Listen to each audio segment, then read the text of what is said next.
Olá pessoal, tudo bem por aí? Gente, mais um episódio do Cria Que Pode e dessa vez o último dessa temporada. Alguém liga pra minha psicóloga em produção que eu vou precisar de mais uma sessão essa semana. Caramba, eu já tô com saudades. Vocês já me ouviram falar isso algumas vezes, mas vamos lá, mais uma? Eu sou o Levi, sou um homem de pele clara. Eu utilizo cabelos crespos, curtos, pretos e estou vestido hoje com uma camisa branca da maravilhosa Júpiter Estamparia, que traz como frase: se o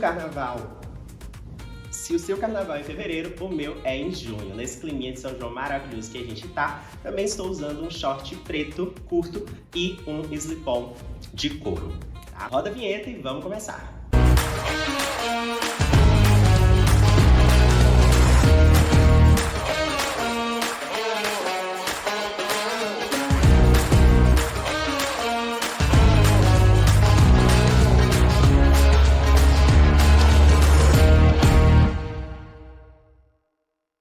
Antes de apresentar o nosso trio de milhões, vocês devem estar sentindo falta de um segundo apresentador. Isso porque, neste episódio super especial, nós recebemos 3 convidados incríveis para essa conversa muito massa que a gente vai ter hoje, tá?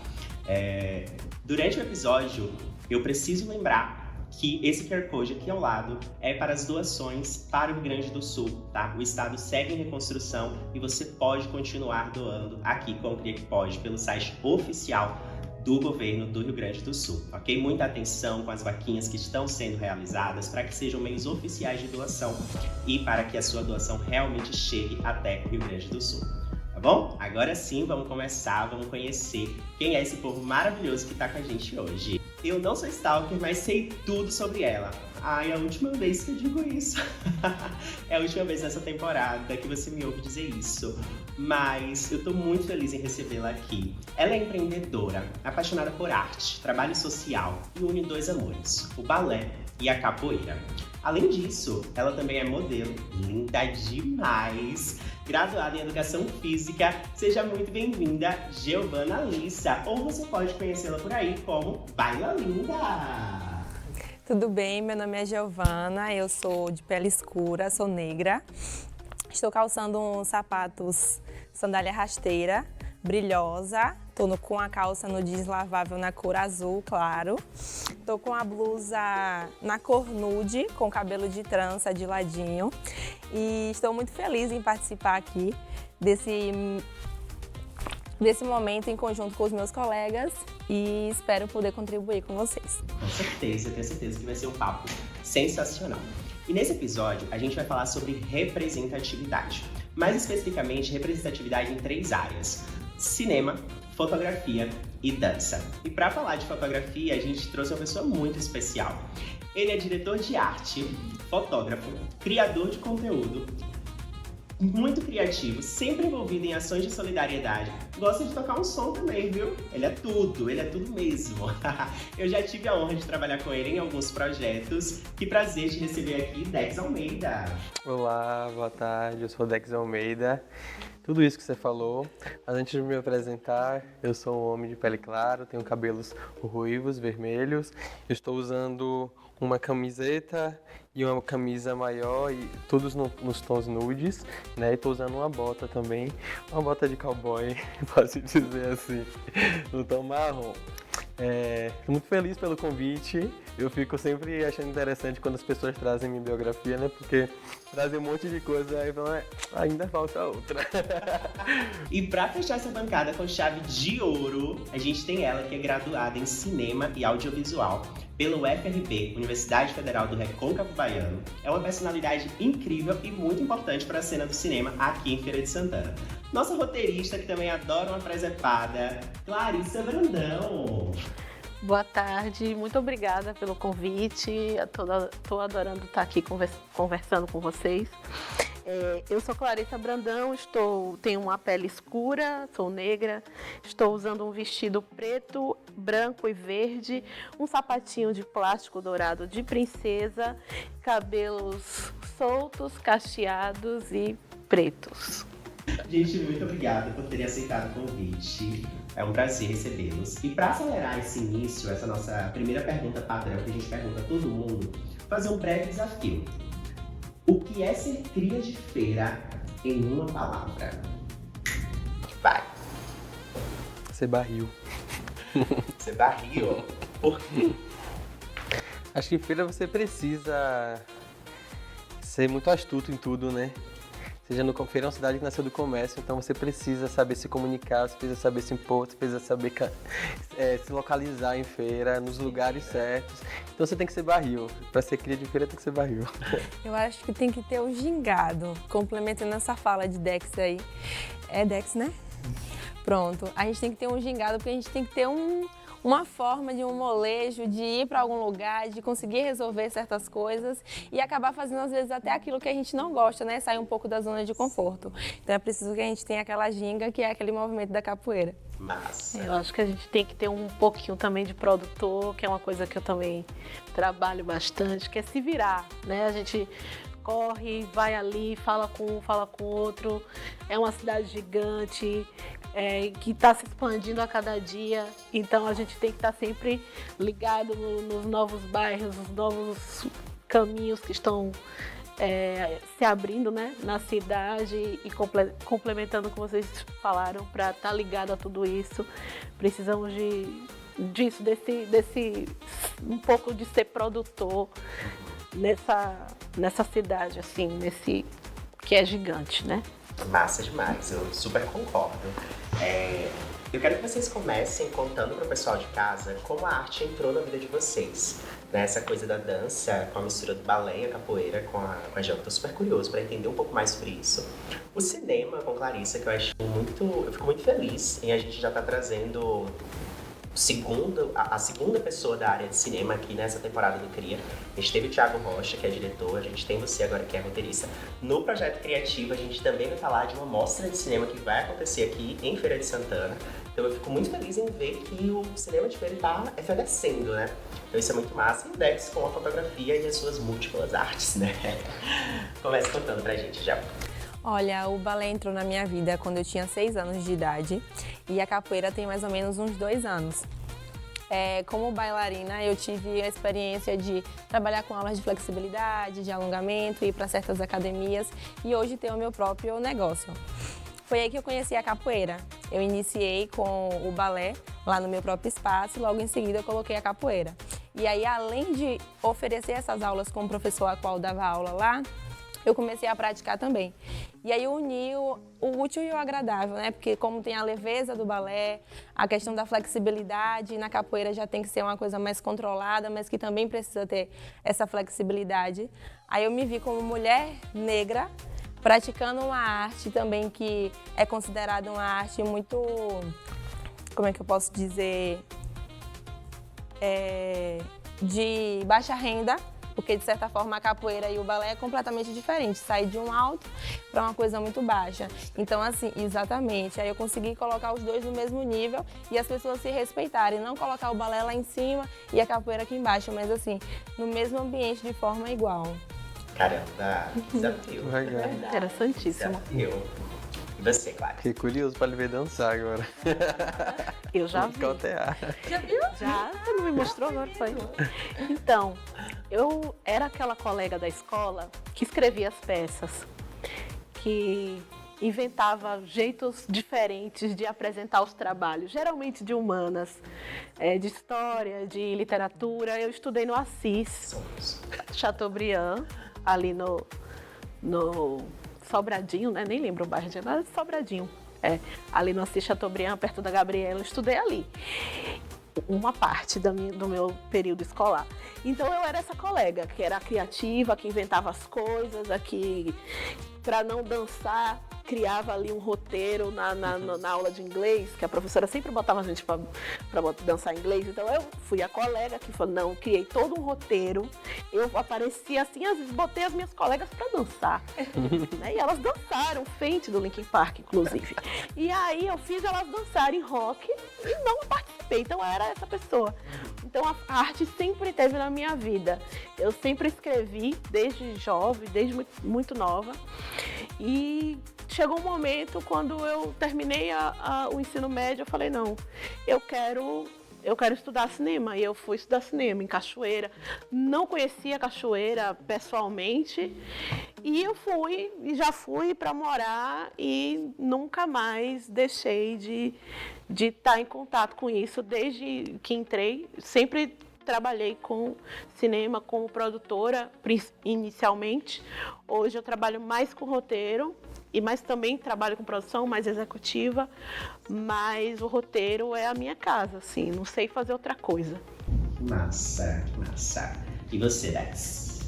Eu não sei dizer quando que a arte entrou em minha vida, porque desde criança eu sempre fui muito conectado com a dança. Tem vários vídeos, cassetes eu dançando em apresentação em família, assim. Mas logo depois que a fotografia entrou na minha vida como uma forma de eu me expressar artisticamente, né? E aí eu tenho fotos minhas fotografando outras pessoas, mesmo pequeno, mas eu me descobri fotografando quando tava naquele surto das câmeras digitais, né? Aquelas Sony, Samsungs que tinham várias pequenininhas assim. E lá em casa a gente tinha uma e eu começava a fotografar os meus amigos para poder renovar todas as fotos do Orkut. Então, eu também era essa pessoa. Assim, a gente passava a tarde junto, ele fotografava e eu ia lá, gerenciava seu Orkut, postava as fotos, botava a legenda, eu fazia uma edição no perfil da pessoa. E eu gostava de fazer isso, então... Ele criou o social media. Tipo assim... Ele criou o social media. Eu fazia isso, inclusive, assim, os depoimentos no topo para ficar mais bonito. Então eu tinha essa mania de passar uma tarde na casa dos amigos e fotografar eles. E eu gostava... Veio de nascença, então. Então. E eu gostava muito de me fotografar. Então era a câmera no time de 10 segundos, ia lá pra frente, me fotografava o tempo inteiro, assim. E aí eu vi o quanto que eu podia ser criativo nas fotografias, né? Até na parte de edição mesmo no Paint, jogava lá no computador, fazia algumas edições, alguns desenhos nas imagens. E ainda assim eu não me descobria como artista, né? Eu me descobri mesmo como artista há uns anos atrás, desde a pandemia, onde foi o processo de eu me ver, né? Eu enxergar, olhar para dentro e entender a forma como eu estava me expressando. Então eu me identifiquei como artista, mas antes disso as pessoas me perguntavam o que eu faço, eu sou fotógrafo. Hoje eu já me identifico como artista porque não é só a fotografia que eu consigo me expressar, é na dança, no desenho, na pintura, nos instrumentos, é pela voz, sabe? E é que a gente trabalha com arte toda hora, a gente acha uma vertente assim que a gente se expressa e a gente se sente mais potente quando a gente consegue colocar isso pra fora, sabe? Eu considero que quem trabalha com arte tem uma sensibilidade muito maior para as coisas, né? Concordo. Porque é muito forte isso e na fala de Dex deu para perceber bastante. E essa coisa da sensibilidade é o gancho perfeito para outra pauta que eu ia levantar. Porque, assim como a gente fala na questão de ser cria de feira e olhar essa cidade com sensibilidade, com uma visão mais artística, acho que tem coisas que incomodam mais os artistas do que outras pessoas, né? Então, você, por exemplo, ensina capoeira em comunidades vulneráveis, né? A Clarissa, ela tem toda uma espécie de forma de trabalho relacionado ao cinema, olhando para a Feira de Santana com um olhar muito específico para esses projetos também. E o Dex apoia diversas ações solidárias. Eu me recordo de uma ação que você fez recente, acho que foi no período do Dia das Mães, que foi na Getúlio Vargas, montou um cenário lá e colocou a galera para tirar foto, trazendo a fotografia muito para esse lugar de encontrar a sua própria essência, né? Eu acho que a gente vê isso muito nas suas fotos, né? Uma coisa de... Eu imagino que a pessoa que é fotografada, ao ver a fotografia, ela se vê de uma forma diferente pelos olhos de um artista, né? Então isso é muito massa. E tudo se torna lindo, né? E tudo se torna lindo. De um olhar. E aí eu volto ao que você falou, da sensibilidade, né? Porque a gente também não quer encarar o outro apenas como forma comercial, né? A gente quer realmente contar uma história, a gente quer que a pessoa ela se identifique com aquilo e se conecte com aquilo. Eu meio que falo que meus ensaios é uma fototerapia, porque aí no processo, antes de fotografar, eu tenho esse momento de conexão mesmo, de conversar, e aí vou me conectando com pontos em comum com o meu cliente, e a gente vai conversando, e durante o ensaio eu relembro o tempo inteiro por que a gente está ali, sabe? Se é um ensaio pessoal, qual é o propósito daquele ensaio? É para te fazer se sentir melhor? Por que você precisa se sentir melhor? E vou fazendo o cliente entender que aquilo é um processo de cura para ele. Então, quando ele vê a fotografia, ele vai se enxergar como ele estava se enxergando no dia, potente, grande, sabe? Fotografando ali com propósito, não por apenas... Preciso renovar as fotos. Preciso renovar as fotos do Instagram, né? Que hoje em dia as pessoas se fotografam apenas pro Instagram. Principalmente porque a agência pediu, ou porque o social media ficou no pé. Tem uma... muito esses pacotes corporativos, né? Muito nessa... Tem uma coisa muito importante disso que você falou, é da gente entender o outro, né? Os nossos colaboradores, porque são colaboradores, né? Como parte da nossa arte. E eu falo isso assim, enquanto roteirista, parece ser um trabalho muito solitário, que a gente senta ali, escreve, mas a gente precisa ouvir muito, a gente precisa ouvir como as pessoas falam, a gente precisa ouvir e entender como as pessoas funcionam, como elas agem, como elas se movimentam na sociedade. E se a gente precisa ter um olhar delas como parte do que a gente está fazendo, porque aí é um conjunto, é uma parceria ali, né? Você está mediando, mas aquela pessoa, as pessoas, né, que a gente vai trabalhar, por exemplo, se for um documentário, por exemplo, no caso do audiovisual, aquela pessoa que está trabalhando com a gente no documentário, que é a pessoa documentada ou faz parte ali desse roteiro, que a gente também escreve roteiro para documentário, por mais que a gente trabalhe a partir do que a pessoa traz, tem um roteiro, a gente está guiando ali alguma coisa. Então, a gente precisa entender essas pessoas como parte e trabalhar de uma forma mais próxima mesmo, né? Mais interligada. Muito massa, muito massa. E de onde veio, Gel, esse ímpeto, né, de trabalhar com comunidades vulneráveis? Isso tem uma história pessoal? Conta um pouco pra gente, a gente adora histórias. Pronto, foi quando eu me encontrei numa recuperação da escola, onde eu tive que escolher permanecer no balé ou fazer um reforço escolar. E aí, nessa época, minha mãe não tinha o recurso financeiro para poder estar pagando as duas coisas, e aí eu tive que escolher.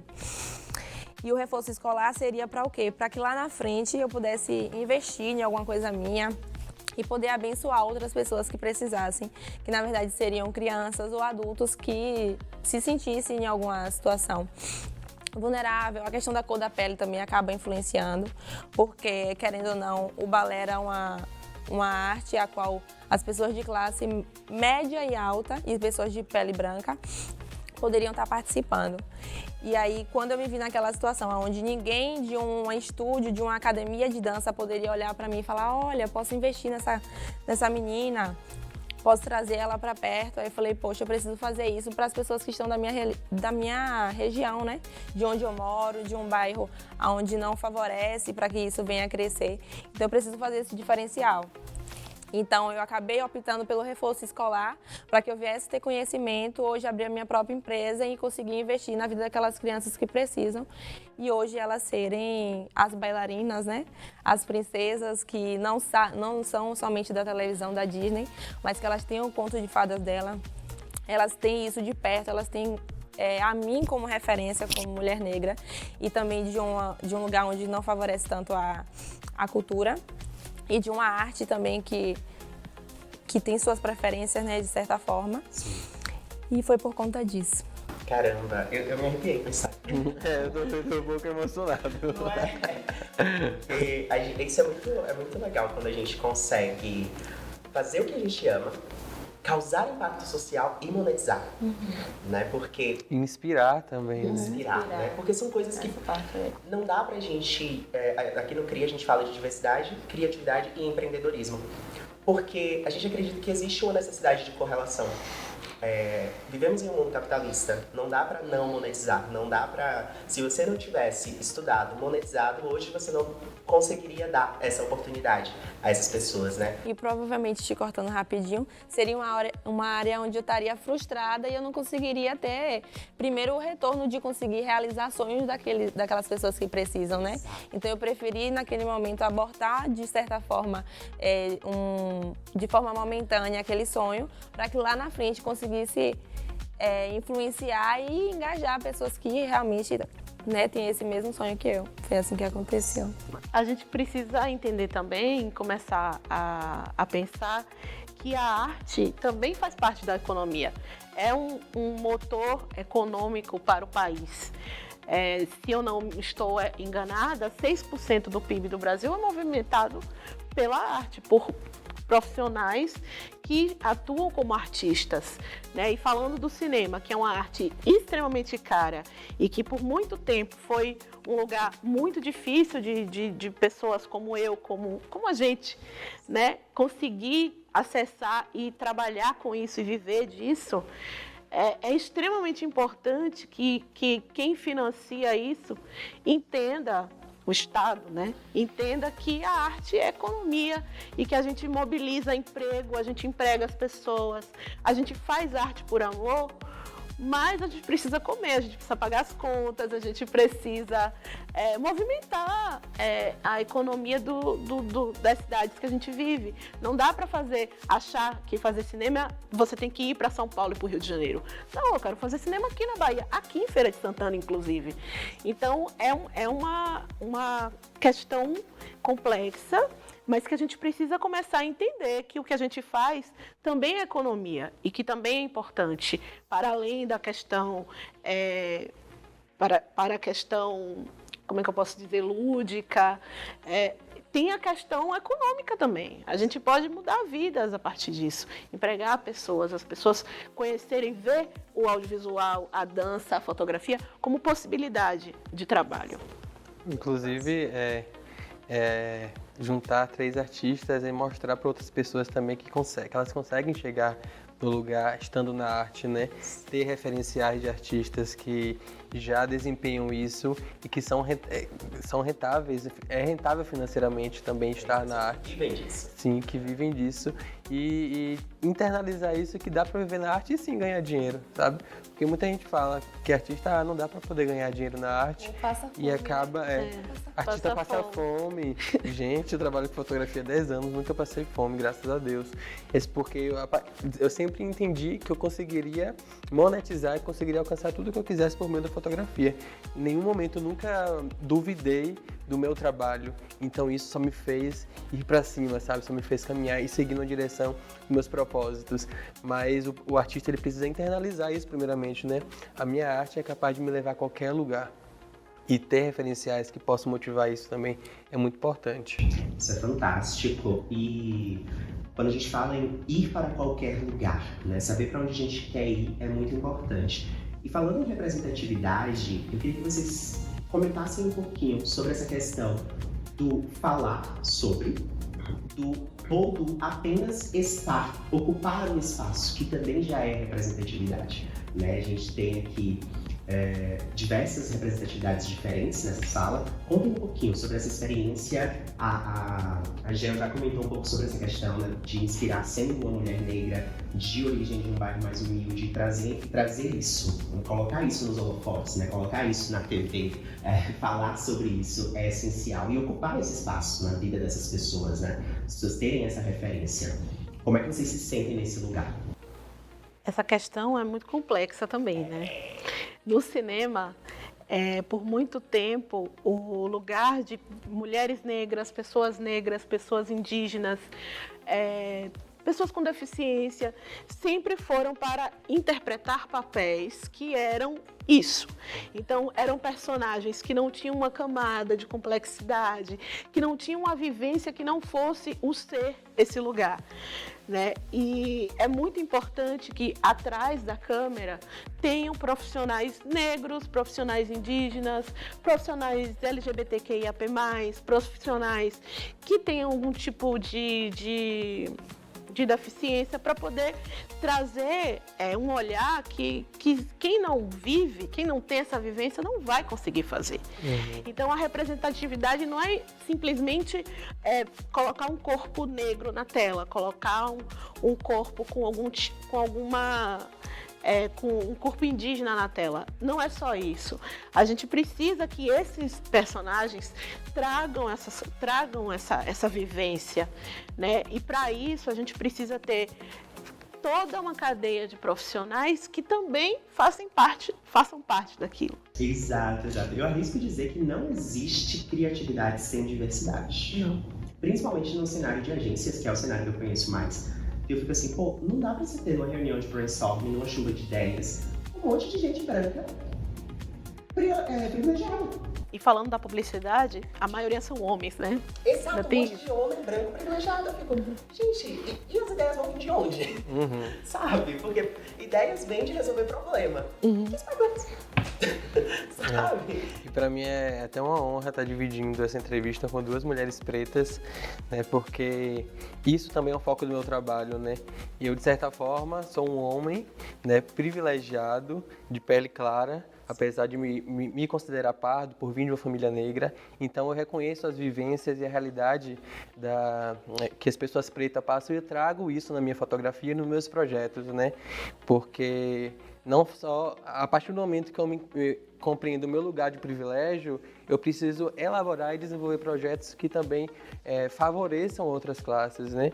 E tá dividindo esse espaço com duas mulheres negras, que também é um dos focos do meu trabalho, da minha arte. Eu tenho um podcast também que eu convido mulheres negras para poder falar sobre suas vivências, sobre sua arte. É um privilégio muito grande porque tudo se conecta e tudo está alinhado a isso, sabe? A minha fotografia, ela tem essa vertente de potencializar pessoas que precisam ser potencializadas, né? De fato, de fato. Gente, esse papo tá realmente incrível, mas a gente precisa dar uma pausazinha rápida e a gente volta já já.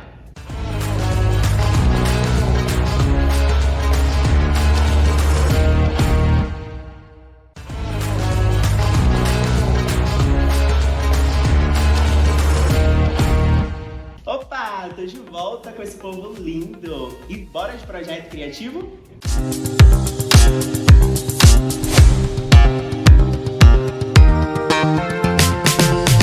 Antes de dizer qual é o tema do nosso projeto criativo, eu quero saber de você. Você já reparou num espelho d'água? Já observou a sua imagem no espelho? É um pouco confuso, né? A gente começa, a gente não se vê plenamente, mas está se enxergando. Já parou para pensar que o cinema é mais ou menos assim? O cinema trata de representação. E água, a gente entende muito bem, até porque Santana dos Olhos d'Água. A gente vai conversar sobre a Espelho d'Água, mostra de cinemas negros aqui em Feira de Santana. Então, se você sente falta de representatividade, se você sente falta de representação nesse cinema, você vai amar o projeto de hoje. Vem comigo! E hoje eu quero conversar com duas pessoas que têm muito o que falar. Conversar com o Lucas, que é idealizador do projeto, e com o Joaci, que é o coordenador, que é quem sabe como é que funciona a parada, como é que sabe como acontece tudo. E eu quero saber de vocês, a perguntinha básica. O que é a Espelho d'Água Mostra de Cinema? Conta pra gente, Lucas. Bom, a Espelho d'Água é uma mostra de cinemas negros que vai ser realizada aqui em Feira de Santana no mês de setembro. É uma mostra gratuita, aberta ao público, que vai reunir filmes curtas e longas-metragens do país inteiro. A gente vai abrir o período de inscrição e em setembro, durante 4 dias, a mostra vai ser realizada. Excelente, eu quero saber, Joaci, como é que está funcionando toda essa organização? Conta pra gente dos pormenores. A gente está trabalhando já para começar a divulgar sobre o projeto. A gente vai fazer essas divulgações agora em julho, para a gente fazer as inscrições, a gente vai divulgar o regulamento, então pode aguardar que já vem novidade aí. A Mostra Espelho d'Água de Cinema Negro de Feira de Santana já está engatilhando para a gente começar a escrever, começar a selecionar os filmes e fazer a apresentação, como o Lucas falou, no mês de setembro. Eu quero saber quando isso que está assim, saindo do papel, já está sendo apoiado, que já está sendo levado para frente, quando era só um sonho, como é que funcionava? A ideia de fazer essa mostra dialoga muito com um pouco do meu percurso de vida, atravessado com um percurso de estudo acadêmico, que é de perceber a ausência de referências negras, tanto nas imagens, no cinema, como nas nossas referências de estudo, as referências acadêmicas. E é diante dessa ausência que a gente propõe esses lugares de presença, de ocupação, né? E é por isso que é uma mostra de cinemas negros, pensando nesse outro cinema que não é o cinema que é, na maioria das vezes, reproduzido nas novelas, nas TVs, na questão audiovisual de uma maneira ampla. A representação é um espaço não hegemônico, é um espaço de construção coletiva. Então a gente valoriza o protagonismo negro na frente das telas, como atores, atrizes, também quanto temática, né, as temáticas, mas também a equipe técnica. Isso é importante dentro do cinema porque a gente tem uma série de ausências, né, quanto direção e pessoas relacionadas à equipe, e a ideia da mostra é reunir esses filmes produzidos a nível nacional e que eles possam ser exibidos para a população de Feira de Santana, e que a gente faça esse debate aqui mesmo na cidade. Quando a gente fala das questões de ancestralidade, com as questões afro-brasileiras, afroculturais, então a gente tem cinema negro que é produzido, mas a gente tem também cinemas negros que são produzidos, são diversas formas, diversas representações, diversas identidades que estão ali, e é isso, a mostra ela tem essa questão porque a gente está abrindo para o Brasil todo e para ser feita aqui em Feira de Santana. Então, assim, a gente vai ter um cinema negro que é feito lá em, sei lá, no Acre, um cinema negro que é feito lá no Amazonas, um cinema negro que é feito lá no Rio Grande do Sul, no sul do país. Então, tem essa diversidade e a gente precisa... Inclusive, pensando justamente como Feira de Santana é uma cidade negra, é uma cidade que tem uma grande história negra e cultura negra, mas que, na maioria das vezes, é negada pra gente. Então, a ideia é da gente também fomentar esse debate aqui na cidade, pra gente se ver e ver os nossos semelhantes de outros lugares do país. Em meio a tudo isso, eu quero saber quais são os critérios. Quem pode participar? Quem pode participar da mostra é qualquer pessoa do Brasil inteiro que tenha um filme que esteja dentro dos requisitos do nosso regulamento, que vai estar disponível no link da nossa rede social. Então, filmes de qualquer lugar do Brasil, a gente vai receber. Que se enquadrem dentro desse guarda-chuva cinemas negros, né? Então, esse é um critério, de ouro do projeto, da proposta da mostra. Excelente, muito obrigada por esse papo. Eu já estou ansiosa para ver todos esses projetos escolhidos e assistir tudo, viu? Se você também tá, fala com a gente.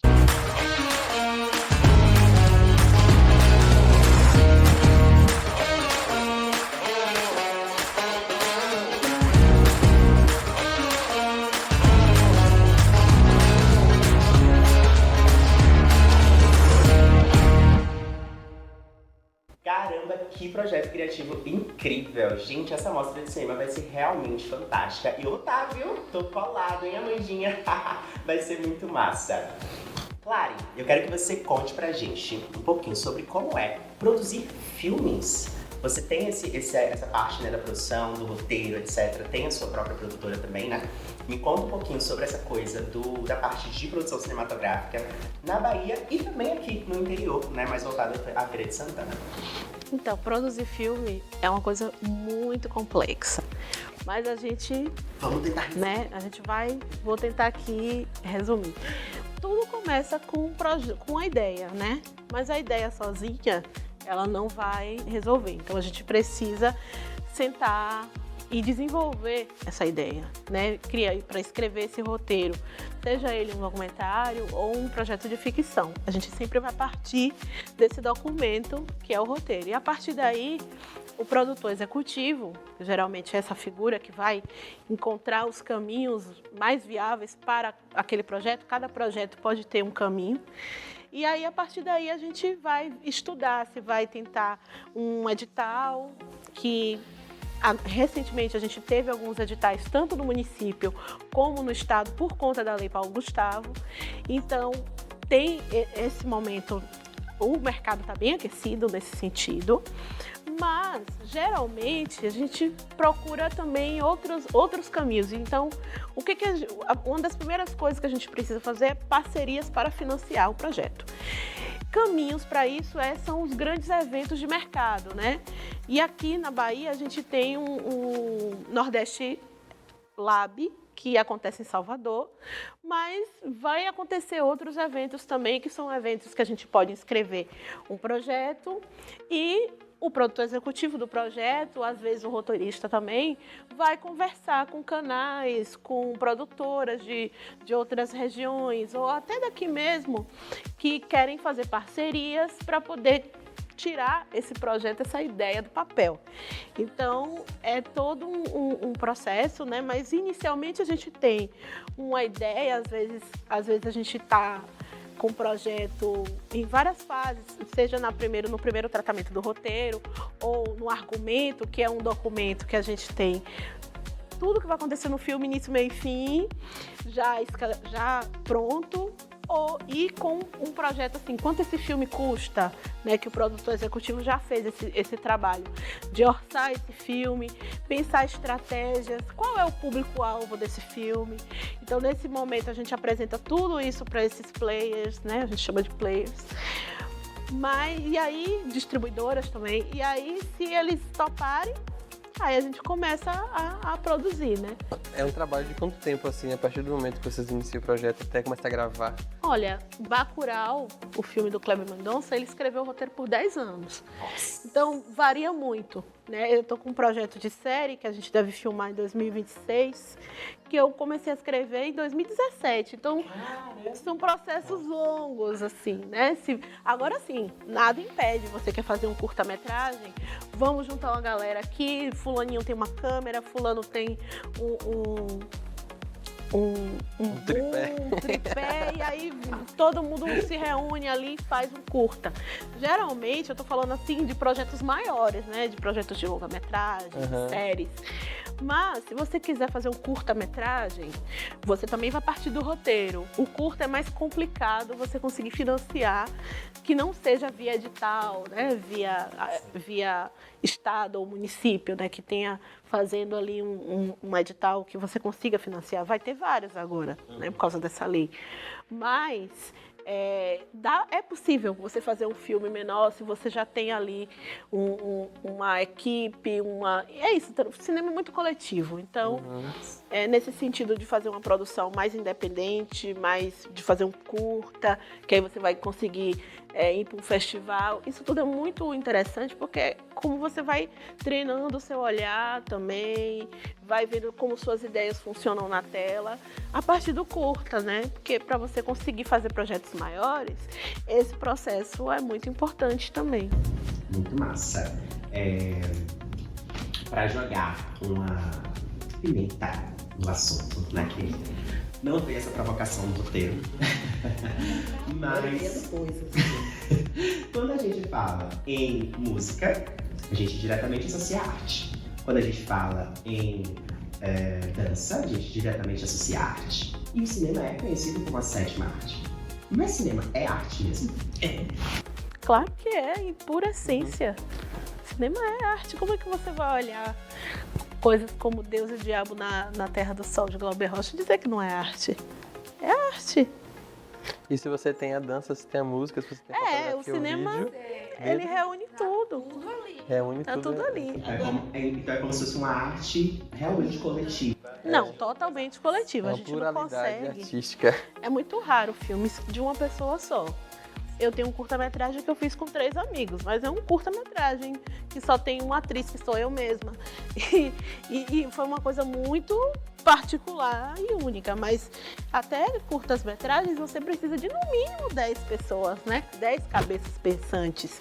E tem um diretor, claro, que conduz, mas todo mundo ali vai colocar um pouco do seu conhecimento, um pouco da sua arte no fazer, né? Tem o diretor de arte, o som, tem as pessoas que fazem a comida pra gente estar bem no set, e tem toda uma cadeia de profissionais que é movimentado pelo cinema. Então o cinema é muito coletivo. E para deixar esse episódio ainda mais especial, a gente tem comidinhas. A gente tem bolos típicos enviados pela maravilhosa cafeteria Clube do Café, em Conceição da Feira. E eu quero muito que vocês experimentem. É a primeira vez que eles vão experimentar. Eu não, eu já experimentei. Você já... Eu já posso dizer que é muito bom. Esse ainda não experimentei, mas eu tô aqui de água na boca. Eu posso dizer aqui, bastidor, que ele tá aqui sabor sim, porque é São João, né?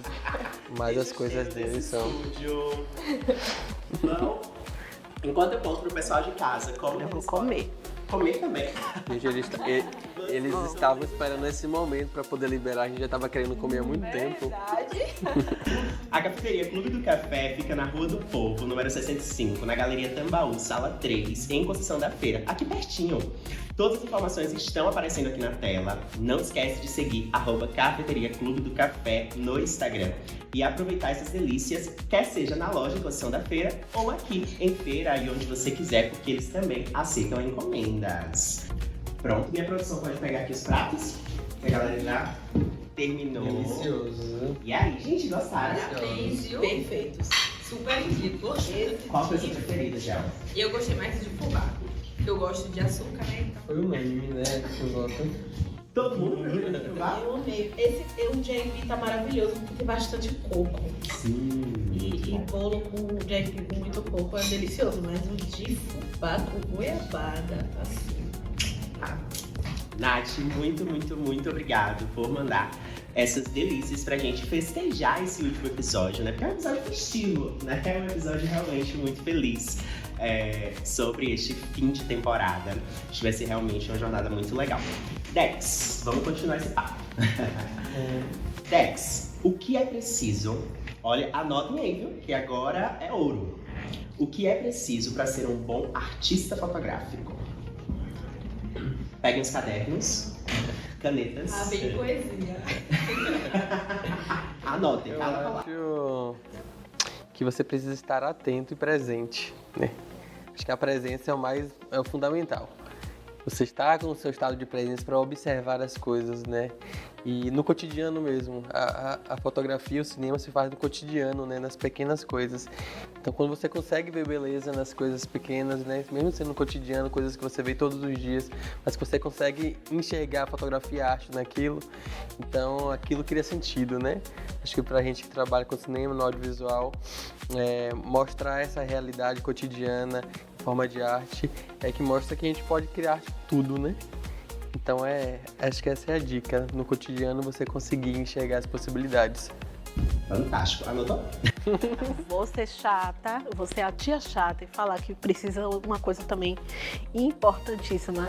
Estudem, gente. Sim. Leiam muito. Segue anotando. Vejam quadro, porque essa semana um professor, tô fazendo um curso, a gente tá sempre fazendo curso, tá? O meu professor falou assim, o roteirista precisa ver o mundo como o pintor enxerga a tela. Porque a gente tem que escrever como o pintor pensa a tela. Porque a gente escreve o quadro que vocês vão fotografar, né? Que a fotografia vai fotografar. Então é importante a gente estar sempre estudando, lendo, ler bastante. Ver arte, consumir arte, porque o seu olhar fica muito mais apurado para esse cotidiano quando você estuda e entende a parte técnica, né? Principalmente fotografia. Eu odiava fotografia na universidade, essa parte física do fazer. Por quê? Porque tem muita matemática, tem muito cálculo, você tem que pensar a luz, e aí pensar a luz é física, e aí é uma coisa muito difícil para mim, que sou totalmente de humanas. Então, eu gosto de pensar a fotografia enquanto pensar a composição do quadro. Mas eu pegar uma câmera e pensar como vai ser a luz, não é pra mim. Isso não é pra mim. Essa parte acontece. Aí É fica com comigo, ele, né?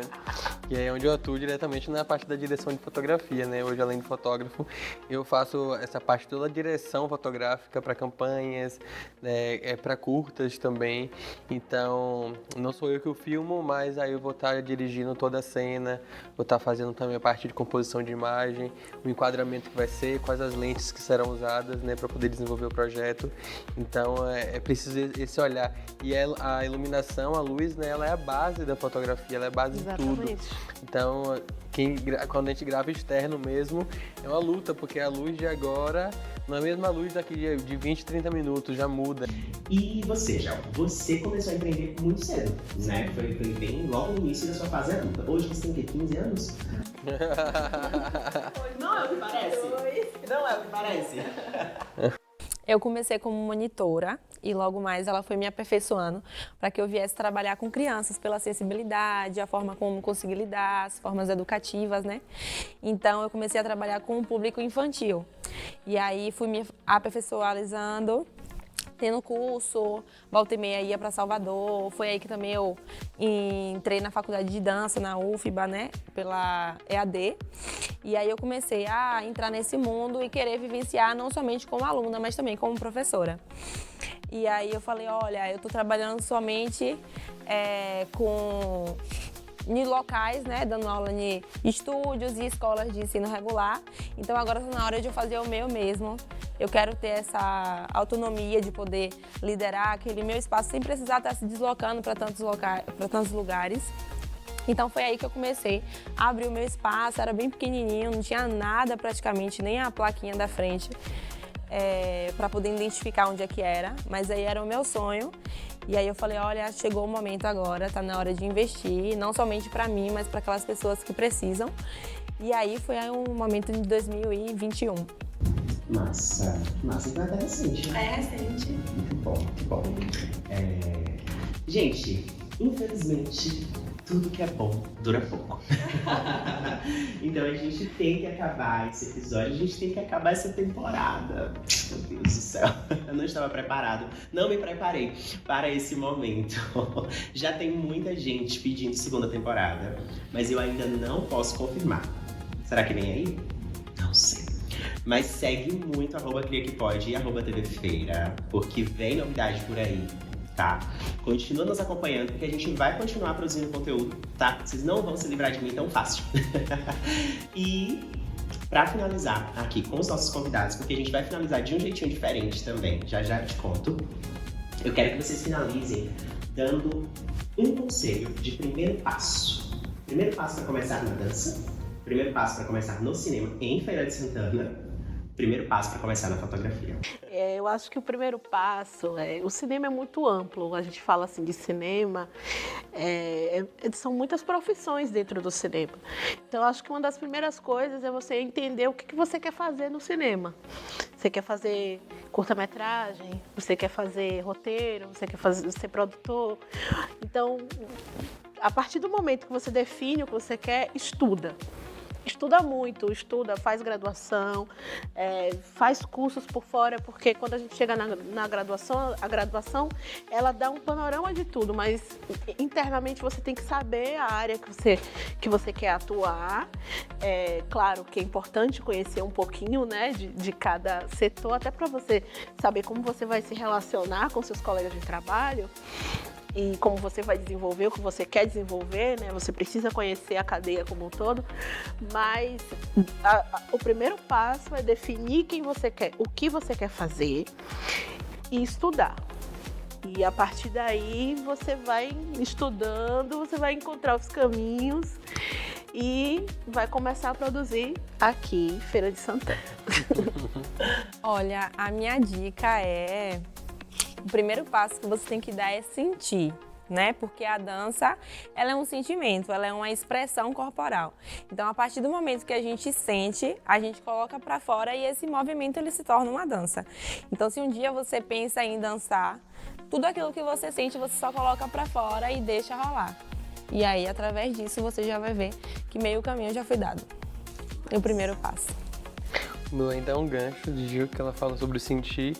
O meu é se sentir, né, no sentido de autoconhecimento.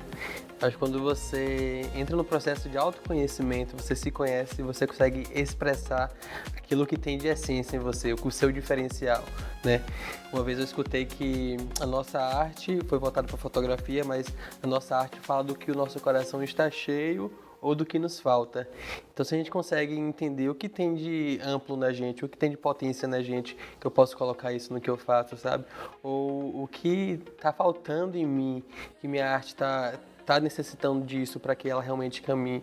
Então, quando você tem a consciência sobre quem você é, sobre aonde você quer chegar, você tem o autoconhecimento como prioridade, o seu trabalho ele flui com uma autenticidade muito grande, né? E aí você consegue se destacar de outras pessoas do mercado muito fácil, porque tem pessoas copiando outras o tempo inteiro, mas profissionais autênticos é muito difícil a gente encontrar. Então, o processo de autoconhecimento está totalmente ligado à autenticidade. Ninguém copia a história de ninguém. Histórias são únicas. Gente, muito obrigado. Muito obrigado por terem aceitado o nosso convite. As redes sociais deles apareceram junto com o nome deles, então é só acompanhar essa galera incrível por aí. Muito obrigado. Espero que vocês estejam com a gente em próximos projetos. Que vocês continuem criando muito, porque vocês podem. Muito sucesso. E bora finalizar essa super temporada juntos? Eu quero finalizar essa temporada com um breve pensamento. Livrarias são, de certa forma, museus de coragem criativa. Quando estou cercado por livros, histórias, gosto de lembrar que as estantes estariam vazias se não fosse pelo gesto corajoso de alguns seres humanos, usar o ponto final. Mesmo sabendo que seu livro não agradaria a todo mundo. Se apresentar mesmo sabendo que aquela dança não agradaria a alguns. Criar, mesmo sabendo que nem todo mundo vai gostar, apoiar, entender. Pontos finais não são declarações de perfeição. São apenas uma forma de trazer ideias da nossa imaginação para o mundo real, iniciar conversas e inspirar pessoas. E foi isso que fizemos em mais de 12 horas de conteúdo, aqui na TV Feira, no YouTube, no Spotify, no Instagram, no TikTok. Nas nossas reuniões de direção de conteúdo, nos nossos bastidores, no nosso camarim, recebendo os convidados, o Cria Que Pode é, acima de tudo, a realização de um sonho. Muito obrigado a todos que participaram dessa jornada, que toparam essa loucura comigo, a todos os parceiros e apoiadores que participaram dessa temporada, à TV Feira e ao meu time realmente incrível. Amo muito vocês e sou muito grato por colocar esse ponto final nessa temporada. Nós não nos encontramos mais na próxima quinta-feira, mas as redes sociais do Cria seguem ativas até o possível anúncio de uma nova temporada em breve. Então, vai ter conteúdo por lá, além do nosso canal no YouTube, com muita conversa boa e com algumas novidades que vem por aí. Fica ligado em tudo para não perder nada. O Cria Que Pode é uma realização ALPJ, Agência de Publicidade, em parceria com a TV Feira.